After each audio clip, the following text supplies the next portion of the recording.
Hello guys, welcome to Dipti mini blog. চলেছে ছোট্ট video নিয়ে। চলো ভিডিওটা এখান থেকে স্টার্ট করছো। আজকে আমি আইব্রো করবো, সেটা তোমাদের সঙ্গে শেয়ার করবো। চলো দেখতে থাকো তোমরা।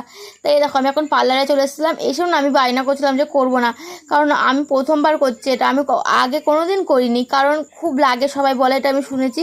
তা আজকে আমি বুঝলাম সত্যি কতটা যে ব্যথা লাগে, সবাই কীভাবে তোলে আইব্রোগুলো।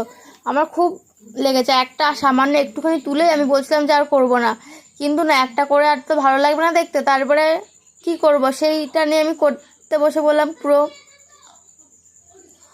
আর খুব লাগছিলো, আর আমি চিল্লাচ্ছিলাম যে লাগছে লাগছে এসব বলছিলাম। তা বলছে কথা বলিস না, তাহলে কেটে যাবে।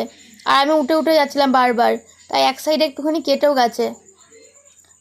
তারপরে দেখো এখন পুরো কমপ্লিট হয়ে গেছে, দেখাচ্ছিলাম। আর কেমন লাগছে একটু কমেন্টে জানিয়ে দিও তোমরা সবাই। দেখো এখানে দেখাচ্ছিলাম পুরো কেটে গেছে পুরোটা, সেটা দেখাচ্ছিলাম চোখের পাতায়। তা চলো ভিডিওটা স্কিপ হয়ে ছিল, কেমন লাগলো কমেন্টে জানিয়ে